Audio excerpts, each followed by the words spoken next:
What can I do? I'm just one person, said 7 billion people. Even when we feel emotions of empathy, of solidarity, we don't always know what to do with them. And sometimes we even feel alone, that we don't have anyone else that feels the same. But things change when we take these emotions and we create, we organize, and we make steps to see real change. Our guest today hasn't only shown empathy, but has also taken this empathy in order to create real change on the ground, in order to show solidarity, and in order to act and organize and be there on the ground in protests, in multiple forms of co-resistance to change the life we have today.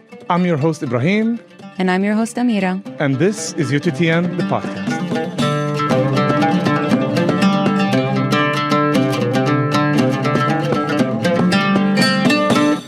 Ahla sahla to our listeners for another episode of UTTN, the podcast.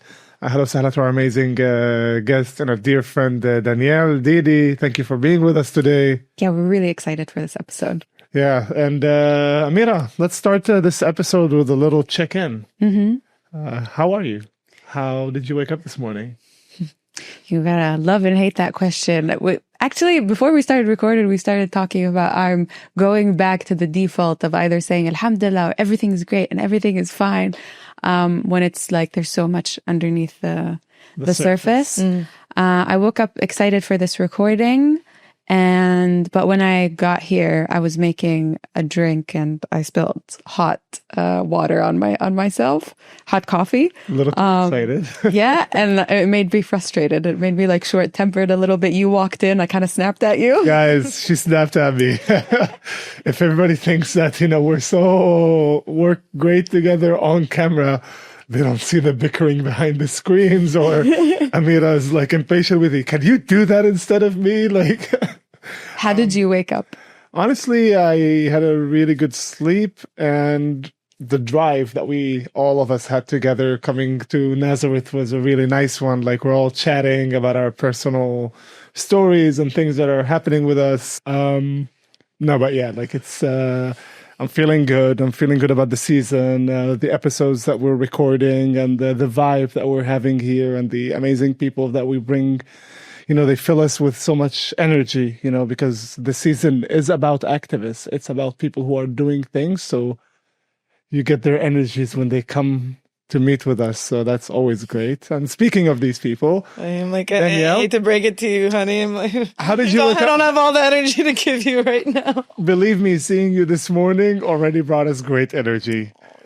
And Amira, can I give it the spoiler too? Not a spoiler, but enter our audience to our behind the scenes things. Yeah. Like, we got to the train station, Amira opens the window to Danielle. It's like, come on, we're going shopping. And it was just like the best way to like start the day. You know what movie that's from? Huh? No, Woman's Plain to you. You know what you know what movie that's from?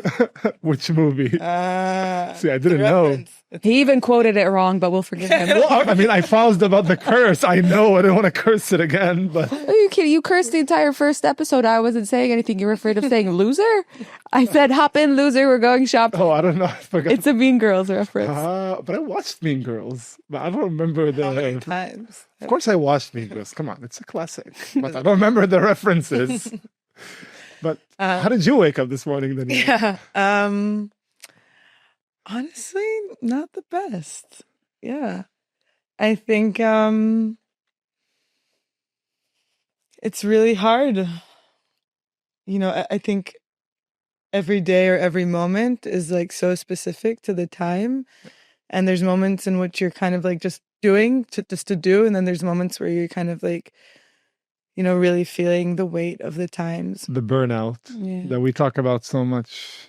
I think it's burnout for sure, but I don't think it boils down to burnout. I think it's this like deep sadness and like kind of disappointment in humanity. Yeah. And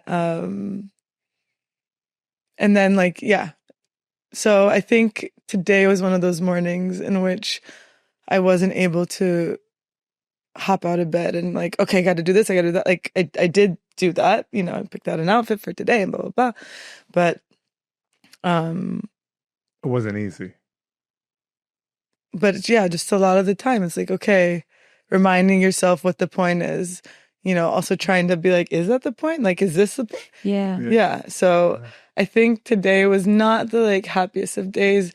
And I think that's okay. I feel like it's okay for me to not be like, cause everything's great, cause sometimes wishful thinking, is that for me. But right now I'm just like, you know what? This is me in this moment. And it really makes a lot of sense for all of us to be deeply sad about what's happening on this land.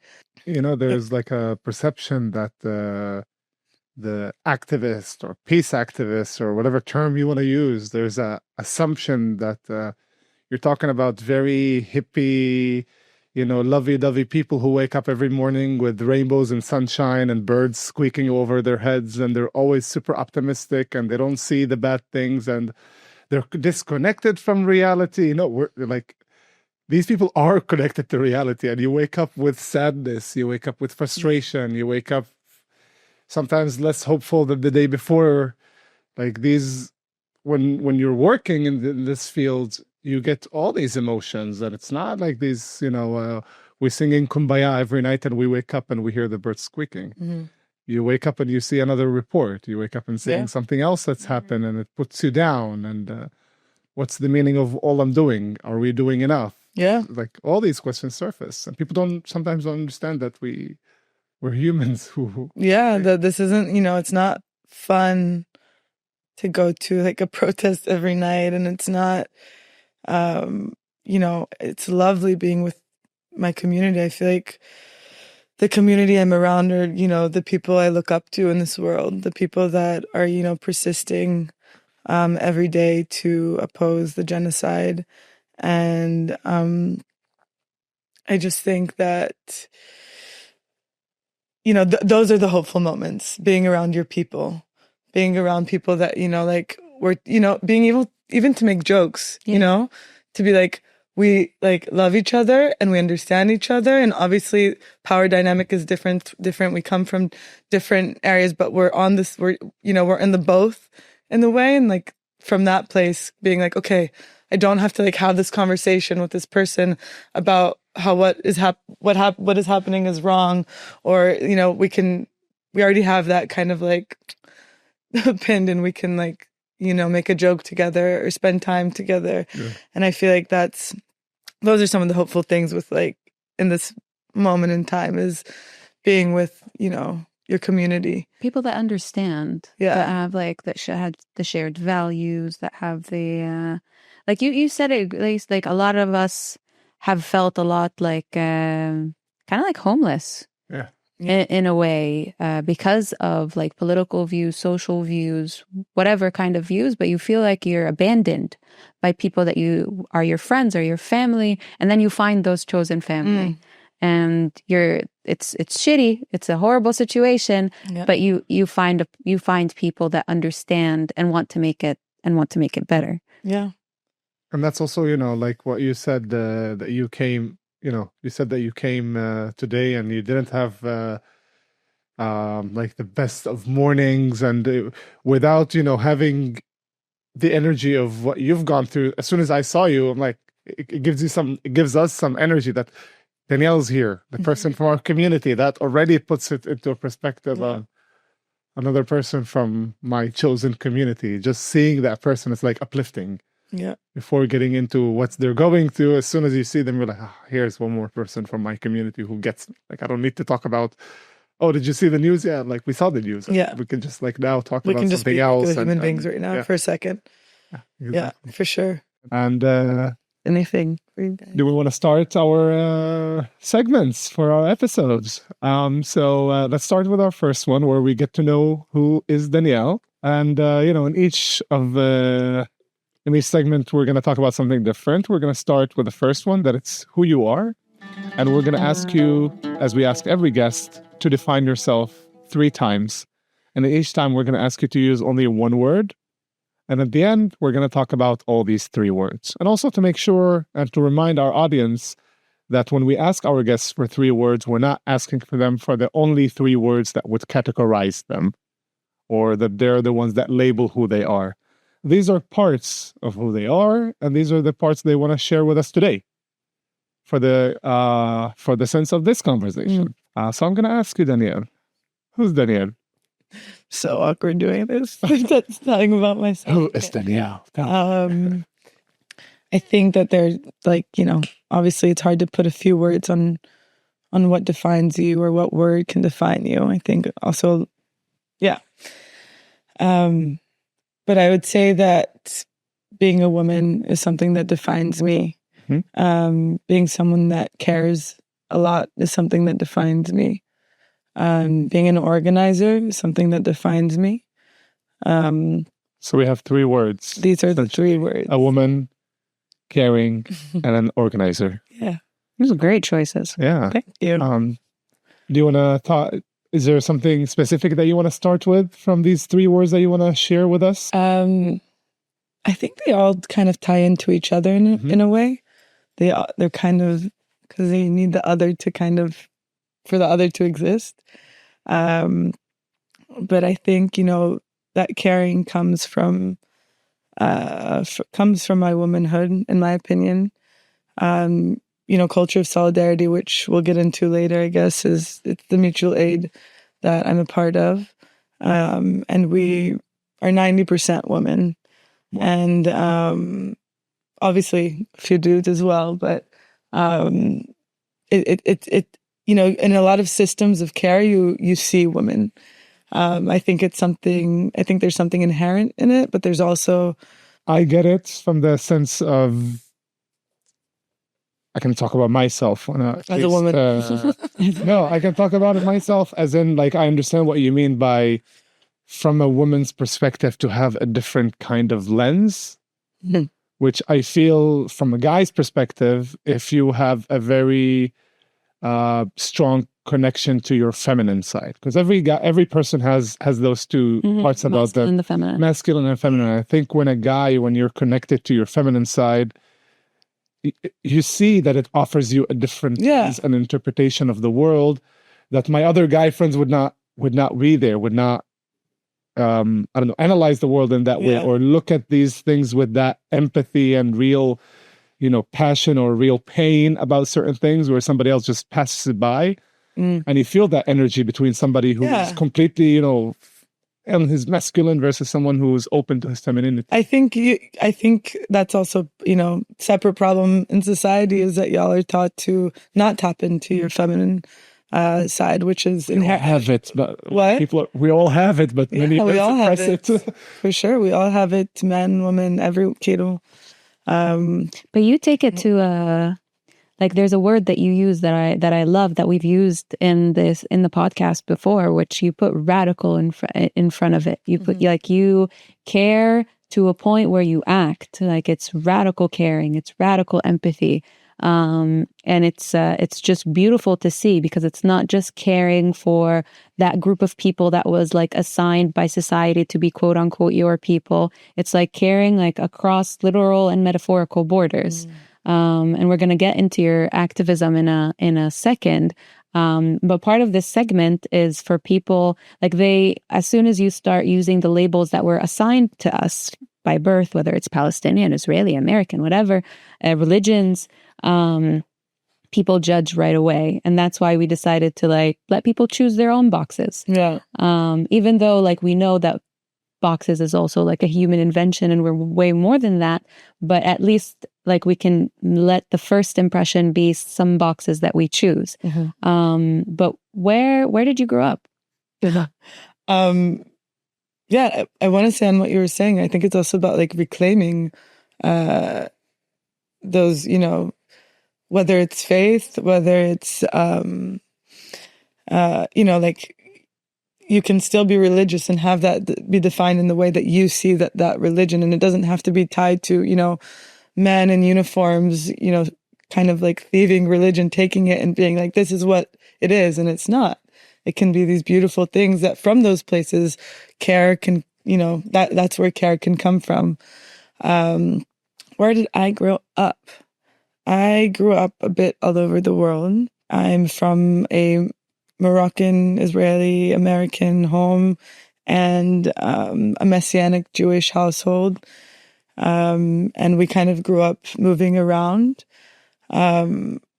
because of my dad's work. So kind of, Ukraine, was born in Maryland, then Ukraine, then Budapest, then Florida, then Virginia, and then by 9, we moved to Ra'anana, and kind of moved around also within the land, until I was able to move around alone without them. If we have started the episode with you introducing yourself that way, then the listener has all these kind of assumptions about who Danielle is. But when you start by saying, okay, my name is Danielle and I'm caring, I'm a woman, and what's the third word you used? Organizing. Yeah. It's like you were able to steer the ship in the direction that you wanted. I didn't know all of that about you. Yeah, I'm like surprised. Can you tell, like, how did that affect who you are like now? Are you the person you were raised kind of like to be? Did you take it in a different direction? I took it in a different direction. I think that like going back to caring, or being able to, like, being from so many different background, like, living in all of these places, having two parents that are like complete opposite, being tied to two religions at the same time, which a lot of them don't see the connection between the two. It like forces you to kind of always see the other side in a way, like to always understand where people are coming from. Which two religions?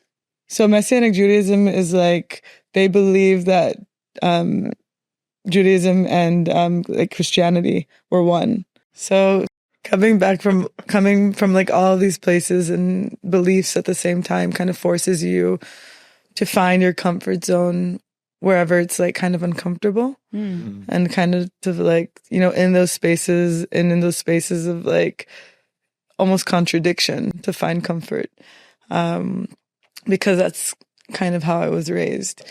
But I took a lot of values from that, from the faith I grew up on, from, just growing up in a faithful home. I think you can take a lot of values from that. It's so weird using terminology.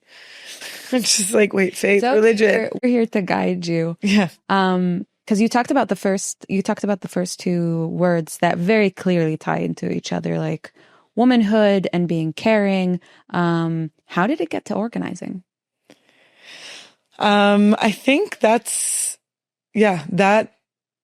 is something that kind of defines me today. But I think that's also tied to my womanhood as well. I think that's inherent in us as well, is to produce, whether it's children or whether it's, or protests. But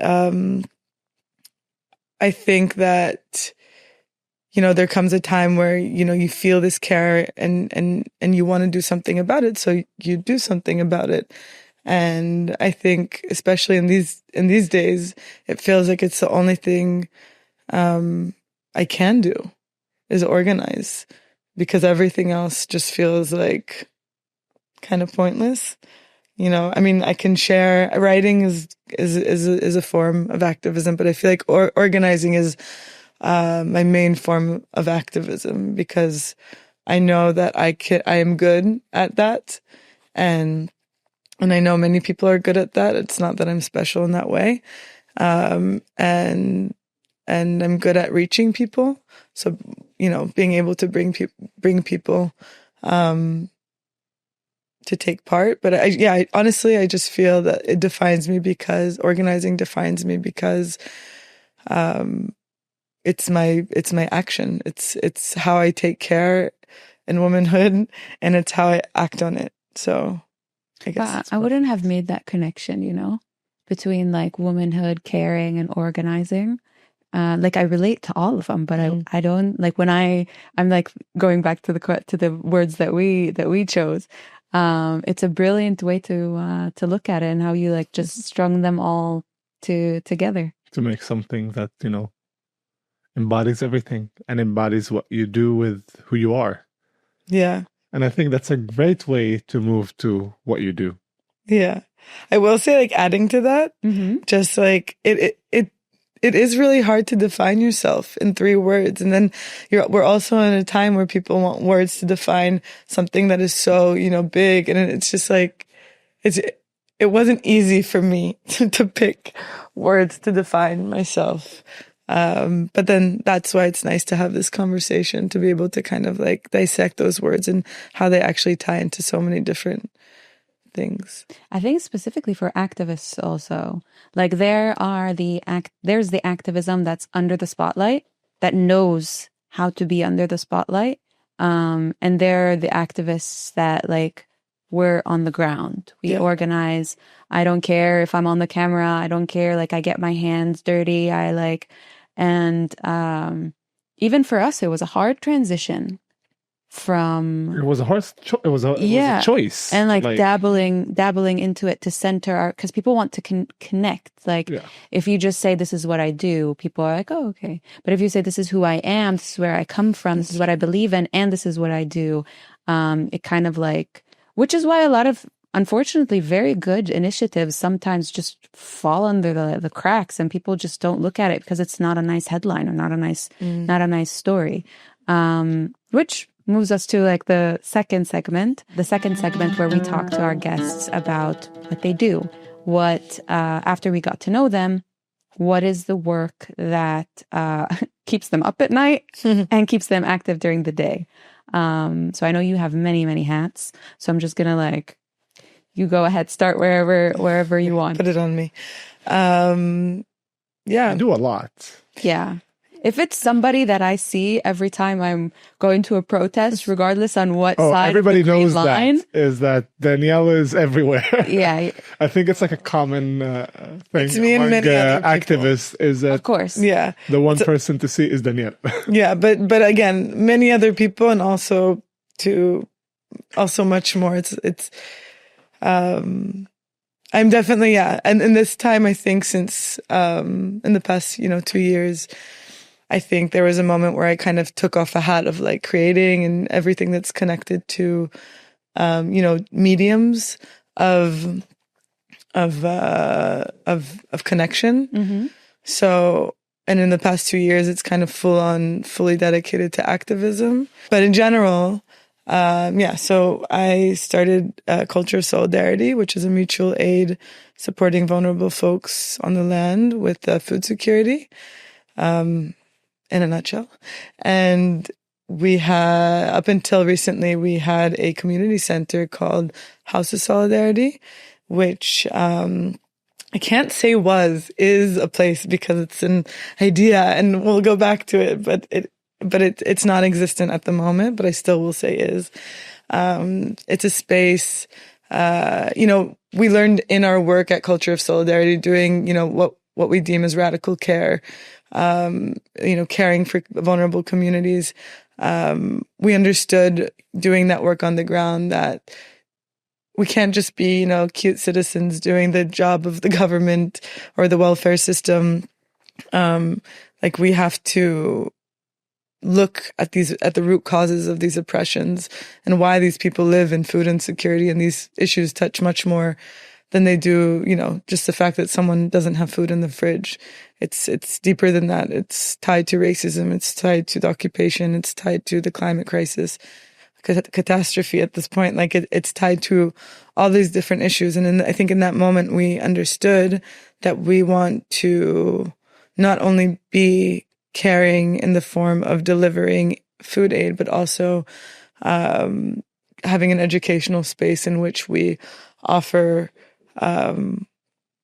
knowledge. Like we invite different people to teach us as a community about these root causes, and they can touch, like I said, all different subjects, and as well be a place that touches culture and art, and it's not just like a boring activism space. It's also beautiful, and that also goes hand in hand. So people did workshops. They had, concerts, they had lectures, debates, facilitation, and people movie would screenings, movies. Well, yeah, of especially Yeah. I will say at least when you see some of the movies that have been very controversial. Yeah, that aren't Within allowed screenings aren't allowed everywhere. to screen everywhere or not open in general public spaces for screening. You Yeah. offer that space for people. Yeah. And it's not just to watch a movie and go home. People Yeah. talk about it, they digest it. It's another form of activism where we're not just bringing people together. We're watching very controversial things that the society doesn't want us to see. But here, you're bringing the people to see other things that they're not, wouldn't necessarily see if your initiatives are not there. Yeah. Correct me if I'm wrong, it started in COVID? Yeah. We started Culture of Solidarity in COVID. That was almost 6 years ago. And House of Solidarity, we started like a year and a half after that. So we did that work of, community care. And then that, like, opening up the space came with understanding that this is all political. Mm-hmm. Like, delivering food is a political act. People living in, food insecurity are part of a system that preserves their poverty. It's a big, I was once at a student, I was in a school, and I was trying to tell them how basically what you're saying is that all systems of oppression are connected. And I saw how overwhelmed they were. And I'm like, oh my God. So like, it's not just Palestine. It's like the climate crisis. It's not just like anti-Semitism and Islamophobia. It's like everything is so connected to itself. It's not just like racial issues or gender issues or sex issues. It's all connected to each other. And it's so true. And at the same time, it can make things so simple and it can make it so overwhelming. Wow. Yes. Oh my gosh. 100%. Like, I think a lot of activists want to convey that. Like, you can't just selectively, like, you can't have selective compassion. You're either compassionate or you're not compassionate. Yep. You can't be compassionate for one group of people or believe in one group of people's rights and like just human dignity and be selective and not give that part of your heart to it. You're either compassionate or you're not. You're caring or you're not. Simplifies things, but at the same time, it makes things overwhelming. But I think you tackle so many different like things where you address like food insecurities, you address the occupation. Is it like, I guess my question is how obvious of a connection is it to the members, to your target audience? Maybe who is your target audience? I think that first of all, I just want to say that it's not us. Like, it's not, just the organizers that are, like, these are people from all over the land coming to talk and share their knowledge and for us to learn as well, right? Like, and also you were talking about cinema earlier. That's a collective called Resistant Cinema or Queerotic, which talk, and there's this collective. Well, there's a collective called Resistant Cinema that they bring. I want to say it in the way that they would want me to say it, but they bring films that touch kind of like the political, the art, and the movies that you're not that probably wouldn't be screened here. And I think the audience that comes to listen and learn and be a part is very diverse, and not everyone's coming for the same events. It's one of those spaces that people can come alone to, and they don't need to they'll see who they see and kind of hang out, or they'll meet someone new. There's people from all ages, from all backgrounds. And I think it's really done a good job at serving these subjects to the broader Tel Aviv Yafa public. You use a lot of terminology. Maybe we'll talk about it now. You use a lot of terminology that I don't want to say it's neutral, because it's not neutral, where you say the land. I use that as well. You say people. You don't like to avoid using or not labeling them. Yeah, not labeling. Is that intentional? No, I don't mind saying Israeli or Palestinian. I don't mind saying Israel, Palestine. I think it's just nicer to say, like, sometimes nicer, it just feels like it rolls back, like, but I don't have a problem. Like, I'm Israeli. Like, doesn't mean that I stand for the state of Israel. It doesn't mean that I feel even like actually that I feel close to the people in this land right now, or that identify as Israeli at the moment. But that's just what I was born into. I love that. That's a beautiful way to frame it. And also you're still sticking to your values, you're sticking to your identity, where your upbringing or where you are. And you're also taking kind of accountability as a human being, towards everything that you're doing, which reminds me of a big part of your activism right now is, I don't know, maybe you decide how you want to frame it. Is the protests where you carry the not only you, but it started, I think, with a couple of people, and now it's a lot. Dare I say more than 100, right? It's hundreds. Yeah, it's hundreds. Do you like using join the protests in Tel Aviv or disrupt the protests in Tel Aviv with candles and pictures of children from Gaza?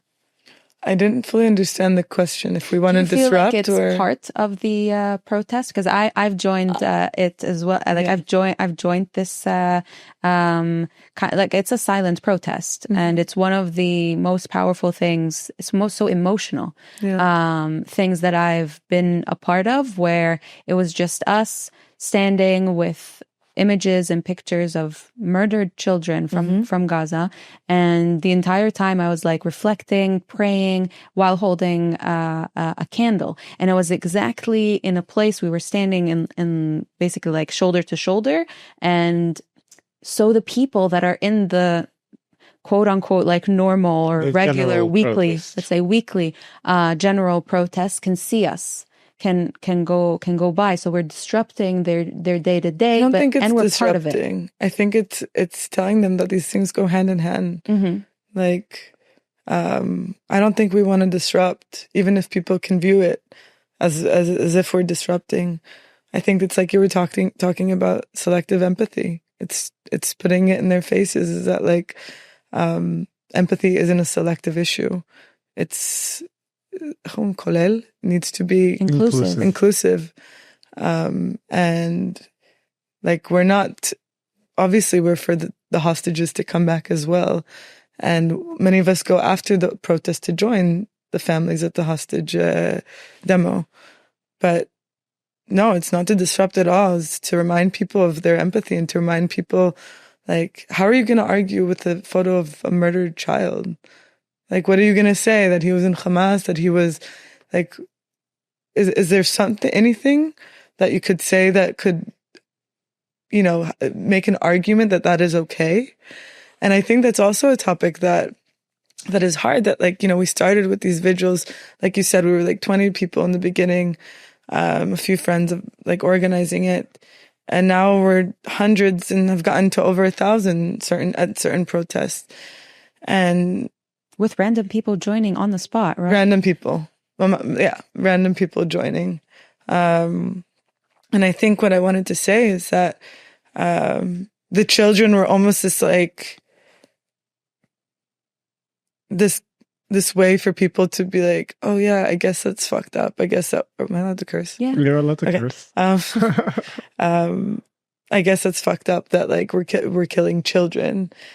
And I want to say that it's obviously not only children that we, that is sad that are being murdered right now. It's men, women, it's adults, disabled folks. It's anyone right now that is being murdered by the IDF. It's a world. They killed the whole world, and each person, the children and all the rest are a whole world. And we started also doing selectorial protests as well, so that kind of Do you want to explain what that is? Yeah, it's on the same issue but doctors with doctors, journalists doing a protest for journalists that were murdered, doctors doing a protest for doctors that have been murdered, osiot, social workers doing a protest for social workers that have been murdered. And basically in that way to make it more inclusive and not to be like it's just children it's everyone. And it definitely, I think, changed something in the mainstream media. It has. That protest or silent vigil. I'm not sure, if our audience from abroad fully grasps how big that step and that I've seen it unfold in front of my eyes while I was there. Like I was like standing, and then one of the like protesters in the beginning, these are Israelis in the center of Israel proper, protesting the government and its decisions. Some are there for the hostages, some are there anti-occupation. Like there's different anti-BD, anti-this. Like it's like just a bunch of like people from different like sects of life that are opposing what's going on, and in different ways and forms. And then they passed by us, and first they didn't understand, some of them, and they were like, whose kids are those? Like there was a mixed bag of responses. But you also came back. You came in the beginning. Yeah, in the beginning when when people were just like, "What are you doing? Who are like who are these children? Are they our children?" And then some people would say, "We killed those children? No way. There's no way." And there's just this like, maybe now there's more knowledge about it because of what you're doing, or because of what you're doing. But there's like a lack of understanding that from Israeli media to the Israeli public. Yeah, and I think it's important for our audience, especially that are international, to grasp, how little Jewish Israelis see from Gaza. I want to push back on that. Please do. Because I think that's been an excuse for a while, and I just don't take it anymore. We all have smartphones. We all can see what's happening in Gaza. Like, I think for a year, maybe like, and it was like full blackout media. There was nothing on the media. I understand. Still, it was like, I mean, should I tell? But we all have phones. Like this can all be AI. But I'll tell you one thing on that I do feel like, when we talk about platforms like Instagram, for instance, the whole algorithm is to show me things that are apply to my worldviews. So something that outside of it rarely comes on it, and then when it does, from Jewish Israelis, I literally had a conversation with a friend yesterday about it. Yeah. Is that the initial thought in their mind, because it's been programmed like this, I'm sure it's fake. Yeah, Every but how long can we accept that as an excuse? People like have gone. It has been so embedded that from the Israeli media, from Israel itself, from the state, is that we will tell you the what's right. Trust us to give you the right information, because everybody outside is lying to you. If you're seeing an image from other sources, like I've seen it. I've seen comments of people writing Hollywood about real shit, and they're using the word Hollywood as in Palestinian Hollywood. And that's a term that's been used even way before. It has, but it's not like it's been like this. Machine hasn't been programmed only in these 2 years. No, that's what I'm saying. But you see the manifest of it now with 2 years on, and still people don't see because they don't believe. There's a term that, if you remember, someone we interviewed, and also a good friend, Jonathan Zeigen, the son of Vivian Silver, he used the word willful ignorance. Where that there's this something that's like on the other side of the wall. And we know that there's some like messed up stuff that's happening over there, but we don't know. Yeah, some people are also like that. And I think it's the same right now. They know that there's some messed up. Like everybody, like people that have children that go to reserves, that go to the army, they know that one, their child comes back traumatized as hell. And why are they traumatized as hell? Why, yes, there's like war trauma, and there's like, but what are they doing? What are they inflicting? What are they not telling? And that's a big part of, like, again, the willful ignorance. They know that there's something's up. Something people stinks. Are pushing it away, and they don't want to know what it is. And that's responsibility. Like that's a responsibility that those people will have to take at a certain point that willful It feels like they don't want to get there, to open that door, to see the darker side of what they knew to be good all along is going to shatter. Like for some people, it's a very harsh thing to grasp, and they push it aside. Like if all my life I thought my country is this amazing, beautiful place that has all these great things, and then boom, somebody's going to show me, kind of like sweep the rug from under my feet. Yeah. It's a hard concept for a regular person to accept, and many push that away, I feel. For sure. I think that is the ignorance at the end of the day. And like, I mean, going back to the children's protests, it's like, that is something that's like I said, how are you going to argue with this? Yeah. How? Like, what identity, what armor over your identity is going to come out right now to you can't justify that. And I think still do. So, I've seen people where I've shown a picture. It's probably from, the first thing, it's probably from Syria. It's probably not from here. You're probably showing me something that's not from, dude, there's the guy with the name. The kid has a name. There's also the defensive response of, okay, where are the Jewish children? Yeah. Why aren't you holding Jewish children? Why are you holding their children? And it goes back to the selective empathy. And selective, and they'll probably say that, oh, because you're not holding photos of Jewish children that were murdered, then you don't care, which is completely opposite. We're coming to bring a voice that is very lacking, that isn't at all being said at the moment. It's not on the expense of Israeli children that were murdered. And I just feel, I think it's we're having this conversation at a very specific moment in time in which I don't know, when or if it will, the whole world sees what's happening right now. And, Israeli society is still, set on it's fake, it's this, it's that.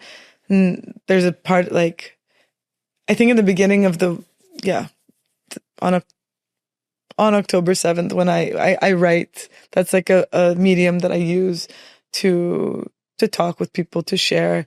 And I'll write sometimes on social media. And I remember I was writing in English, and because I like writing in English more, it's more of a language that I enjoy writing in. And this girl sent me a message. She's like, I don't understand. And she was not agreeing with me on something, but she's like, I don't understand why you're writing in English. Who are you trying to show off to all your people abroad, that to show what a good blah blah blah you are? And I was just like, you know what, you're actually right. And I'm gonna it was an understanding of maybe in the past I thought my work was kind of to talk about the nuances within this land, or to talk about not selective, but to talk about how the state has put the oppressed against the oppressed, and the layers of the. And now I'm just no, I think now I need to change my language and talk to my people and try to shift something in the narrative that's being perpetuated right now.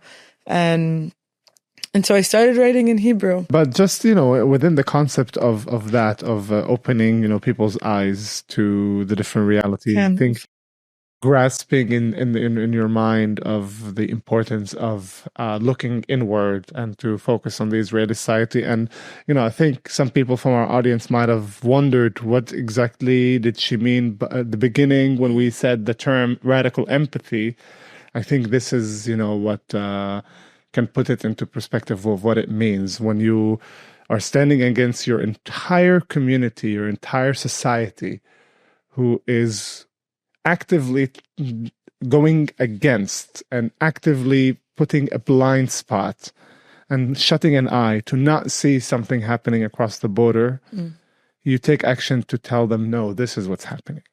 Yeah. And not to be complicit. And this is massive. I think sometimes, but I, I'm not sure how much Didi is aware of how big of an action this is, because you're a person who does, you're taking it and you're going to the street and you're making the action, but it's incredibly powerful. Yeah. I also the radical empathy or radical blah blah radical there, and I I deem it like this because, radically carry, sorry. But it's not radical at all. And it's not impressive at all. Like, there's literally nothing else I can do right now. It's radical to what Not exists, really. I think. It's radical in comparison to everything else. Like, is that the norm. That radical empathy to like think that, you shouldn't murder children? Like, is that radical? And it's just like, where have we come to? That's like a radical term. And where have we, sometimes I was saying, like, recently I went to like a birthday party, on a Saturday, like evening, and I left early to go to the protest, and someone kind of yelled after me. I was like, she's going to protest for everyone. And I'm like, no, I'm not. No, I'm not. Like, I'm going to protest for me. And I'd love you all to join me in protest. I tell you every week and I also don't want to be preaching. I don't want to be accusatory, but also like, but there's not, and then people are kind of like, oh, well, you do you do this kind of stuff. And I'm like, no, there's honestly nothing. It's not like I'm an artist and you can't paint. Like, there's nothing different between me and you in these situations. Like, you just need to come, even just be a number. Mm-hmm. And I think that's a lot of the time, like, that's right now my frustration with Israeli society is like this constant rhetoric of like, I think I'm criticizing maybe my main group of like, not my main group, but like, the liberal left that like that's like, yeah, the hostages need to come home, but I'm gonna like on Saturday night, like they don't even go stand with the families of the hostages. And it just feels like, people kind of use, they weaponize the hostages almost to kind of, clean their slate from like seeing the whole picture. And what's sad is that people on the right are going and doing things. They're being active. Levy just murdered Oda Adalin, and he got away with it, and he's not in jail. And they're going and they're ruining the water systems in Khair. And sorry, I'm not pronouncing it right, but it's fine. But can you give more context about what you're talking about?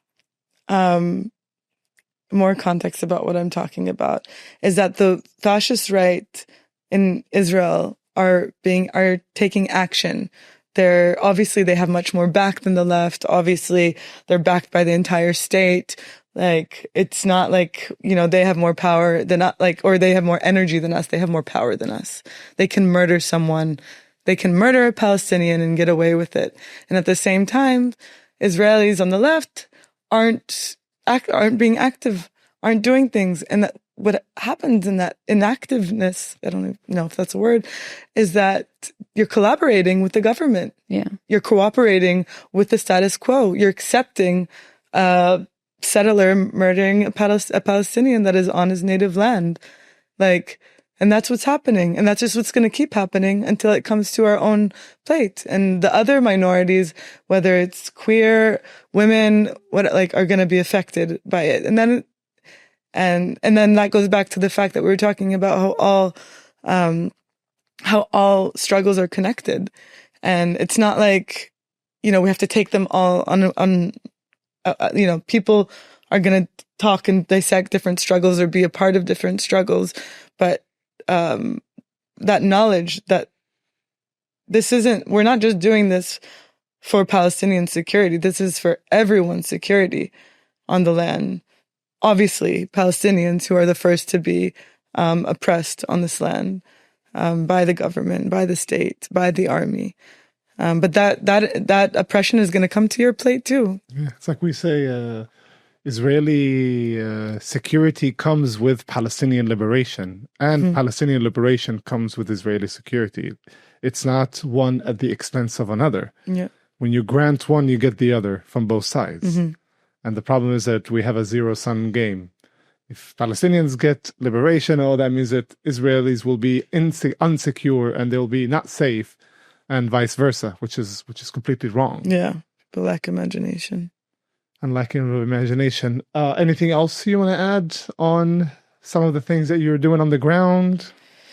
We have the Women's Sit-In, which I'm a part of as well. Do you want to tell us what that is?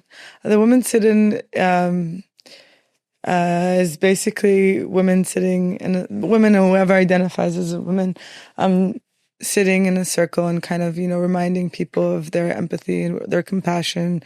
A lot of silent vigils, huh? It's all symbolic, but so powerful.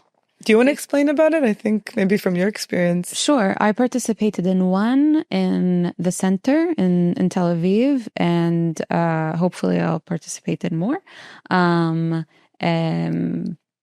Basically, it's like you said, women or anyone who identifies with that term, wearing white, holding cards that have statements on them. Statements can be as simple or general as love, compassion, empathy, and they can be as specific as access to water. It can be as resist the continuous nekbeh. It could be it's just like connecting the struggles. Like you also have it's environment. It's like everybody who is on this land. It's also claiming responsibility. And you sit in the middle of a place that's filled with people in the middle of the day for 1 hour in silence. And there's this shape of a heart that's in the middle with a banner basically saying just so it's not this random thing, just like a banner that kind of also disturbs what's going on. And it's beautifully organized, and just people pass by with the reactions that they have, positive, negative, neutral, people that want to join. The best reaction that I get is from kids with their parents, regardless of the parent and their reaction, but the kids are always curious. What's going on? Who are these people? What is this about? And the placards are in, I think, 3 languages, English, Hebrew, and Arabic. There's also in Russian, Ukrainian. Mm-hmm. Okay, great. I didn't know that. Did I sum it up well? Yeah, you summed it up amazing. I wish you spoke this entire podcast on my behalf, honestly. But the children passing by in the children's vigil, that is a crazy picture. Oh, in the children, because I've seen that happen so many times where children are passing by. They're asking their parents, who's that kid? And then you see the parents just wow. Some would say really bad stuff. Someone would be kind of won't know how to kind of explain, and some join. We said in the beginning that you have many, many hats. We only, I guess, I'm sure you do more than we just said today, whether it's not currently or what you're going to pick up in the future. But everything that you do, we're going to link into the description of this episode for other people to check out. And that is the silent vigil with the pictures of the murdered children, the women's peace sit-in, and culture of solidarity. And I think that is a great way to ask you, what do you need in the next segment? In this last segment, we ask each of our guests to tell us how can we help, essentially. How can we help? How can the society help? And how can our audience who come from all across the world, from the international community, how can they help? And here we're going to ask you, Danielle, how can we help? And what are the things that are needed for the cultural solidarity to take the next steps, to your activism to grow? How can the world help us? We recently had to close the doors to our home, at our house of solidarity. And we're looking for a new home. Why did you close it, if I may ask? We were gifted this space by this cultural hub called the Teder in Tel Aviv. And we were there for 4 years and shared the same spirit and, political agendas as our friends that work there and that invited us to take part in the home. To take part in their home and have our home within that space. The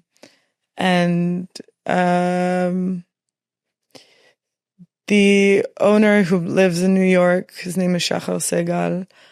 We found out that he had volunteered to be the spokesperson for the JHF, which is the Gaza Humanitarian Fund. and which is not a humanitarian organization on humanitarian values whatsoever. It is what people term as a death trap for Palestinians in Gaza. It's backed by the Israeli military. It's also American. To do what, essentially? Well, they mask it as feeding people in Gaza, but that's not what happens on the ground. What happens is people come from. There's only 4 distribution centers. Before that, in Gaza, there were over 400 community kitchens and distribution centers run by other organizations. 3 of these are on the ruins of Rafiah. So they're almost inaccessible. People have to walk like 40 kilometers to go receive, who can also walk to go receive that aid. Yeah. There's many things that are very problematic, to say the least. Anyways, Palestinians go to come collect food by an imposed starvation policy by Israel.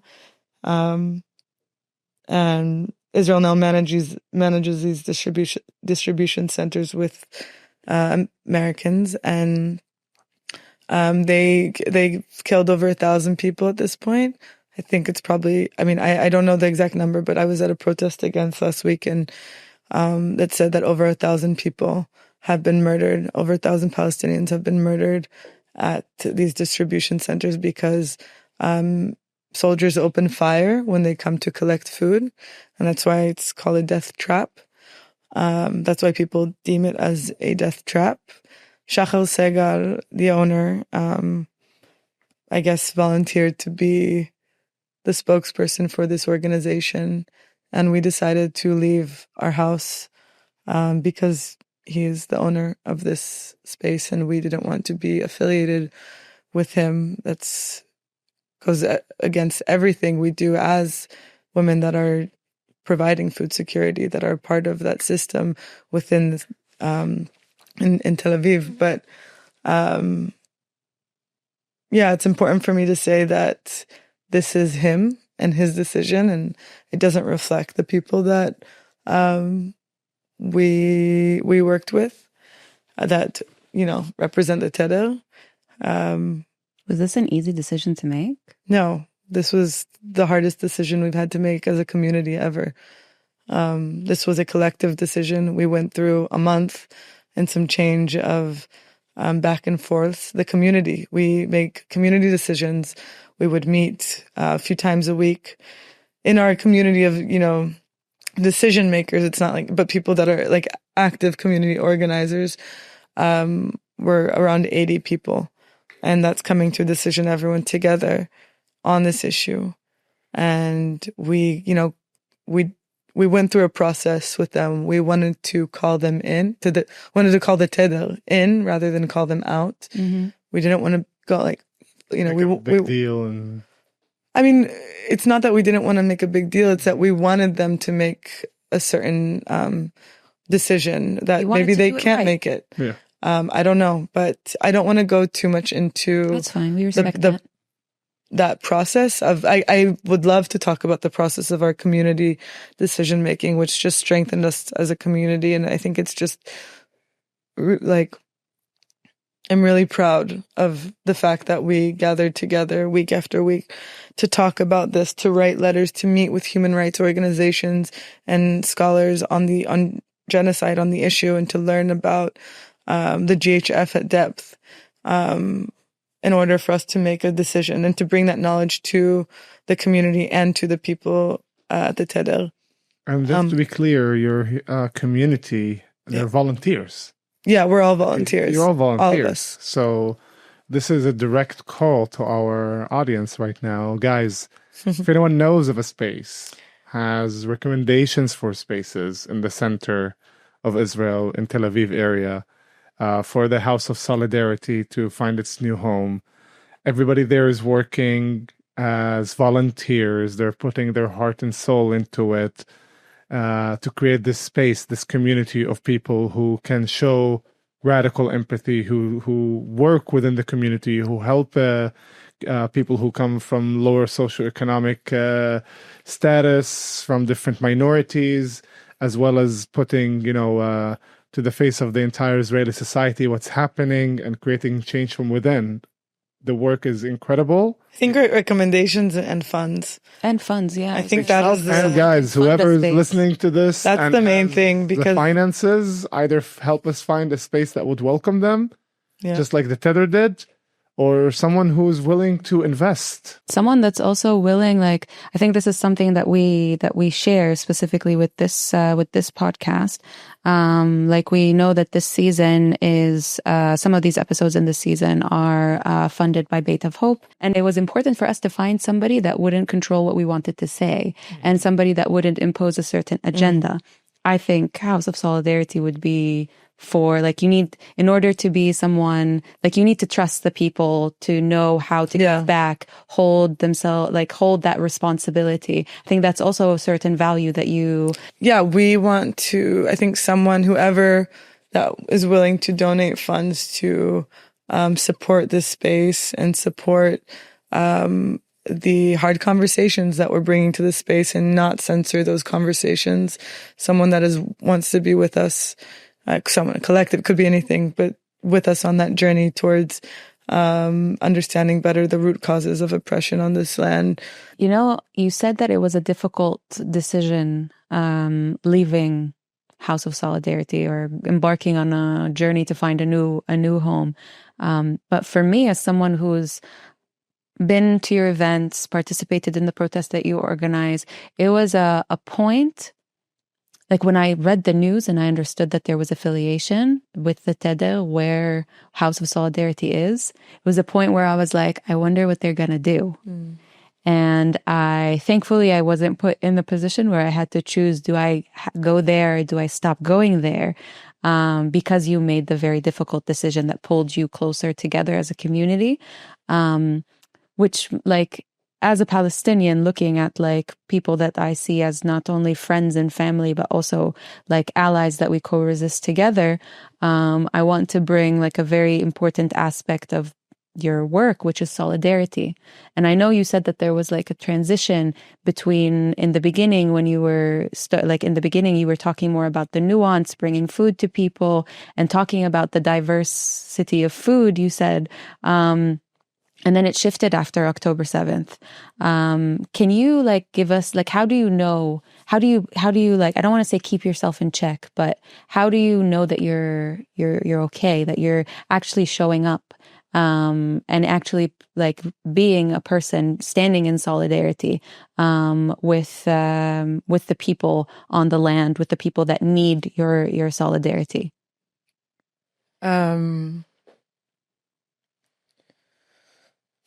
What does it mean to you? Okay, on one hand, it is sacrifice, but it doesn't have to be viewed as sacrifice. It's, stepping towards a space in which we all have the same rights, but in that space in which some do and don't have rights, we're going to have to give up some of that, and we're going to have to give up some of the perks and pleasures and not be oh, well, he's just affiliated with the worst organization in the world right now. There's no way. And I think there's also something it came knocking on our door. It wasn't someone that was too far that you could be well, what, it was knocking on our door. And I think that's what's happening within Israeli society, is that people keep kind of brushing things under the carpet in order to continue what they're doing, in order to act like something was ever normal in this place. And that's also a lot in the art and world and in the cultural world and in all these different institutions. But it's just but you can't, because that's not solidarity. You can't say that you stand in solidarity with Palestinians, with oppressed communities, but then take part and join the system that's oppressing them. And obviously, I'm Israeli and I am part and from a certain place, but I'm doing everything in my power to resist that, to resist what that place represents at the moment. And I think,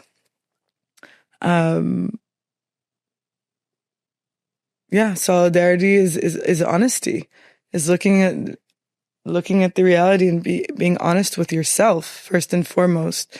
What is happening here, and how can you? And it's sacrifice. How can you sacrifice from what you have?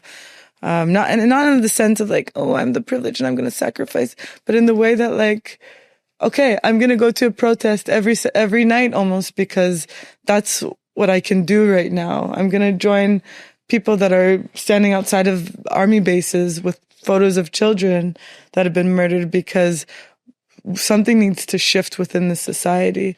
And I think it's also solidarity, with Palestinians in Palestine, but also with Israelis and the values that you think that you grew up on, but are, missing from the conversation. It's being like there's no way that all of you are normalizing what's happening right now. And, I think right now my solidarity is to try to remind Israeli society, or maybe not remind, maybe it doesn't exist. I don't know. I don't know. If they understand, if they're hiding from it, I don't know why people are accepting this reality. And that's on a deeper level than Kiro Israeli, like it's just how humanity can accept what is happening right now, and in our name, and to encourage soldiers to go fight or to I don't understand it. And I think something in me going to protest or in standing in solidarity is to kind of not accept that people can actually be this bad and this cruel and complicit. And I think my solidarity stems from love for people. And it's not obviously about me or about, or about Israelis, like poor us. It's mamash. That's not even at all. It's to remind people of their humanity. And that's why I go out and protest. And I don't think that was a question, but somehow no, but you touched we upon got it. to it. And I just I feel like my solidarity is with humanity in the way that this can't be what humanity is. Maybe that's the reason that we need to keep on going out with the good, because there's so much bad. So humanity has bad in it. Yeah. It needs some other people to... I think the world has a lot of bad in it. Well, yeah, but the world, not inherently, humanity creates it. I feel like just pure bad, and it exists in humans, in humanity, and for that you need other humans that will bring the good. We have good and bad in all of us, and it's about what we manifest and what we bring out. And there are too many people out there within the human race who bring more the bad than the good, and there needs to be somebody who brings more of the good than the bad. Try to counter this never-ending battle of light and darkness. Yeah, I hear what you're saying. I think I've been really thinking about how inaction is that evilness, is not doing anything is the evil. Not fighting for what you believe in. That's and this is a thought process, but that's the true evil. And then you see how the Holocaust happened and how there were so many people that just kind of went on their day and people, how did they do that? How did they do that? And then you see and you're like, oh, this is how they did that. And it's and I think that ties back to the beginning of the conversation of this deep sadness. The three words, but the sadness of of everything that's happening right now. and of how humanity is acting or enacting. I think you answered my question perfectly. Like the way that you said, like, to sum it up in one word, it was being honest and transparency, maybe with yourself first and foremost, and then with others. So thank you so much for your honesty, for your transparency, for your vulnerability. We truly, truly appreciate it, and we appreciate the work that you do. Thank you so much for our listeners. We will link all the amazing work that has been done by Didi, by House of Solidarity, Culture Solidarity, etc. in the episode description. And we invite you to follow us on all social media platforms, podcast platforms, in order to join us for a new episode next time on UTTN Podcast.